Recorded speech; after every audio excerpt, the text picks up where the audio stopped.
Hi, it's Danny from Danny Sports Bar here in Pattaya, looking ahead at the week in the world of sports.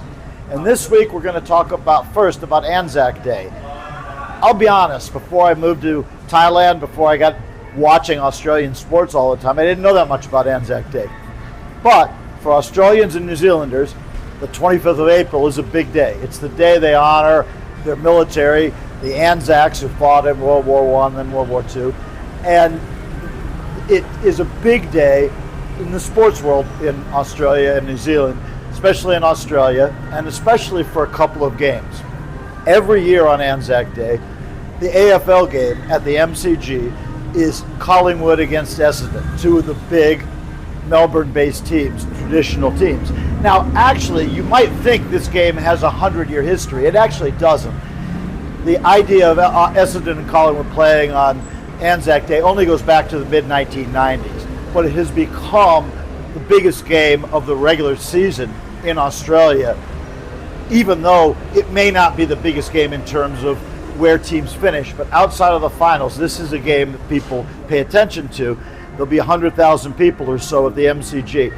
And the one part of it, and this is for all the games this weekend across the AFL and the NRL, the pregame ceremonies, which honor the veterans from both countries, from Australia and New Zealand. They'll play The Last Post, they'll play God Defend New Zealand, the New Zealand national anthem, even though New Zealand doesn't have teams in the AFL. And they will play Advanced Australia Fair, the Australian anthem. And then the moment of silence. And people have said, and I've only seen it on television, but you can tell that one of the most impressive things is to see how quiet 100,000 people can get at the MCG in honoring that moment of silence. They really do. And it's something special for all Australians, but it's something even for those of us who aren't from Australia, it's something special to watch from afar.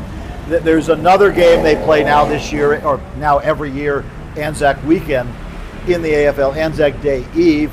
Richmond plays Melbourne. That's also at the MCG. That only dates back a few years, but has become a tradition. In the NRL, the traditional game only goes back to 2002, but it has gotten a pretty good history of its own. St. George Illawarra Dragons against the Sydney Roosters. That game will draw about 40,000 or so in Sydney, which is a big crowd for a regular season NRL game. And even though St. George are winless this year, they've just fired their coach. And in fact, they had to call off training one day this week because they hadn't decided, the board couldn't come to an agreement on who the new coach would be. But they're going to be playing this week. And as the captain of the Roosters, longtime captain James Tedesco said, he said, this is the game, the one game of the regular season he always looks forward to no matter what. And he said, even though St. George aren't playing very well so far this year, he knows that the way this game goes, anything could happen.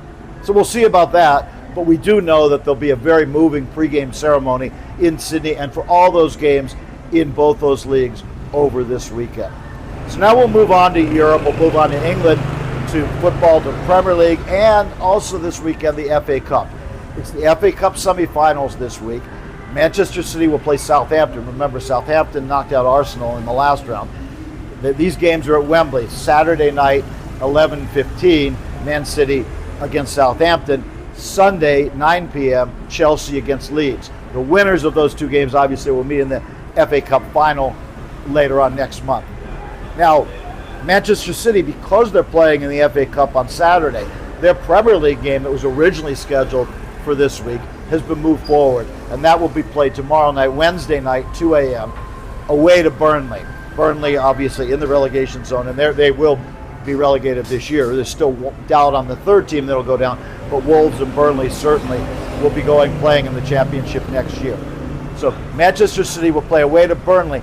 Should they win that game, and you would figure they would move, at least temporarily, even on points with Arsenal. Of course, Man City beat Arsenal last Sunday, at the Etihad Stadium in Manchester, bringing that race close and really giving us quite a Premier League race potentially to watch over the final 5 weeks of the season.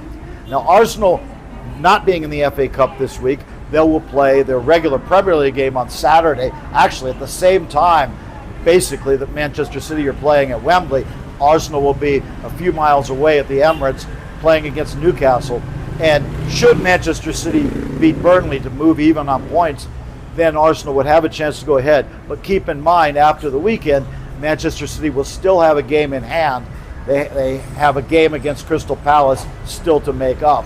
But if it ends up with the two teams level on points at the end of the year, the first tiebreaker is goal difference, which right now is very close. The second tiebreaker, goals scored, also very close. The third tiebreaker is head-to-head. You might wonder why that's not the first tiebreaker, as we probably would use in North America. But in most European leagues, certainly in the Premier League, goal difference has always been considered the first tiebreaker. Head-to-head favors Manchester City.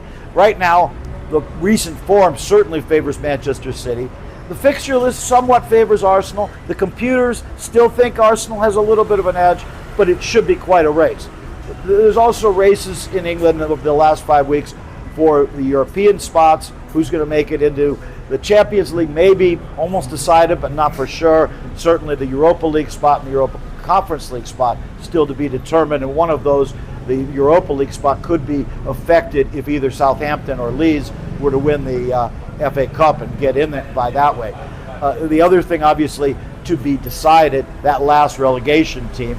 Right now, after Monday night's game, when West Ham drew with Crystal Palace, they're 2 points ahead of Tottenham Hotspur in the race for that last spot. Nottingham Forest just a little bit ahead, still not completely safe, but a little bit further ahead. But this weekend, we'll see. Spurs play Wolves, see what happens with that. West Ham, meanwhile, will also be playing. And they have 5 games left. The fixtures probably favor Tottenham a little bit. Tottenham have not won a game this calendar year, so the form may favor slightly West Ham United. But that may very well go down to the final 2 weeks or even the final week of the season, the final Sunday of the season, which will be May 24th. Also this week, there's the Cups. There's Cup semifinals in France, in Germany, in Italy, in Portugal. Those games, late night games, we'll have those games here at Danny's. And of course, NBA and NHL playoffs moving into this first full week. We'll have some of those games certainly on replays and a few live games on Saturday and Sunday nights. So plenty going on as usual. Baseball also still happening. And come see us. We'll be happy to see you here at Danny's.